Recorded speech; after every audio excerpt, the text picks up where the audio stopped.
Reliance industries अपने second quarter के numbers release करने वाला है और अगर आप देखेंगे ओवरऑल नंबर्स जो है कंसोलिडेट बेसिस पे वो थोड़े बहुत म्यूटेड आ सकते हैं। रेवेन्यूज अगर आप देखेंगे तो फ्लैट रहेंगे, एबिटा में करीब 2% की ग्रोथ एक्सपेक्टेड है, एबिटा मार्जिन 16.9% के आसपास आने की एक्सपेक्टेशंस है और नेट प्रॉफिट की अगर हम बात करें तो वो 4% हायर हो सकती है ऑन सिक्वेंशियल बेसिस। अब नंबर्स म्यूटेड इसलिए है क्योंकि जो टेलीकॉम नंबर्स है उसके नंबर स्ट्रॉन्ग होंगे, बट उसके सामने अगर आप देखेंगे तो O2C और oil and gas exploration business जो है वहाँ के नंबर्स काफ़ी म्यूटेड या वीक आएंगे और इसी कारण ओवरऑल नंबर्स अगर आप देखेंगे तो वो भी म्यूटेड होंगे। अब O2C सेगमेंट की अगर एबिटा की हम बात करें तो वो 5% लोअर होंगे ऑन सिक्वेंशियल बेसिस, करीब 12,500 के आसपास ये नंबर आने की एक्सपेक्टेशंस है। अब ये बिजनेस वीक इसलिए है क्योंकि अगर आप देखेंगे तो सिक्वेंशियल बेसिस पे जो सिंगापुर क्रॉस रिफाइनिंग मार्जिन था वो भी फ्लैट था और उसके साथ अगर आप पेट्रोकेमिकल मार्जिन देखेंगे तो वहाँ पे भी कुछ ग्रोथ देखने नहीं मिला और इसी कारण अगर आप देखेंगे तो O2C सेगमेंट जो है वो वीक आ सकता है। Oil and gas exploration segment की अगर हम बात करें तो वहाँ पे जो एबिटा नंबर है वो 1% लोअर आने की एक्सपेक्टेशन है। नंबर करीब 5,150 करोड़ के आसपास आने की एक्सपेक्टेशन है। अब ये नंबर में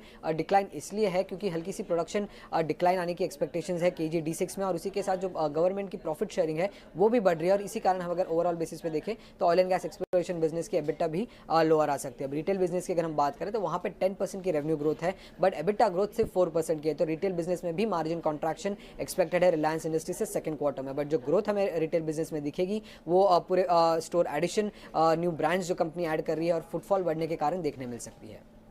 अब रिलायंस जो कि टेलीकॉम आर्म है रिलायंस इंडस्ट्रीज की, उसकी अगर हम बात करें तो काफ़ी स्ट्रॉन्ग नंबर्स आने की एक्सपेक्टेशंस है। रेवेन्यू करीब 7% हायर हो सकता है, एबिटा 8% से ग्रो कर सकती है। एबिटा मार्जिन की अगर हम बात करें तो 53.2% के आसपास आने की एक्सपेक्टेशंस है। नेट प्रॉफिट ग्रोथ करीब 14% आने की एक्सपेक्टेशंस है। आरपू जो कि सबसे की नंबर है टेलीकॉम कंपनी के लिए वो 6% से बढ़कर 193 पे आने की एक्सपेक्टेशंस है। बट सब्सक्राइबर बेस अगर हम देखें तो वहाँ पे थोड़ा बहुत कॉन्ट्रैक्शन एक्सपेक्टेड है ऑन सिक्वेंशियल बेसिस। अब जो पूरा ग्रोथ हमें टेलीकॉम बिजनेस में दिख रहा है वो टैरिफ हाइक की वजह से दिख रहा है। आरपू ग्रोथ सबसे हाईएस्ट होगी पिछले 10 क्वार्टर में, बट ये टैरिफ हाइक लेने के कारण अगर आप देखेंगे तो सब्सक्राइबर बेस में डिक्लाइन आने की एक्सपेक्टेशंस है और ये पहली बार होगा पिछले 10 क्वार्टर में जहां पे रिलायंस जियो के सब्सक्राइबर बेस में हमें डिक्लाइन देखने मिल सकता है और ये प्योरली टैरिफ हाइक लेने के कारण जो कस्टमर चर्न होता है उसके वजह से हो रहा है। पहले भी जब कंपनीज ने टैरिफ हाइक लिया था हमें ये देखने मिला था, बट याद रखेगा ये जो टैरिफ हाइक हुआ है उसका पूरा बेनिफिट सेकंड क्वार्टर में नहीं रियलाइज हो रहा है। आगे चल के भी 2 क्वार्टर्स में इसके बेनिफिट रियलाइज होंगे क्योंकि रिलायंस जियो के जो कस्टमर्स हैं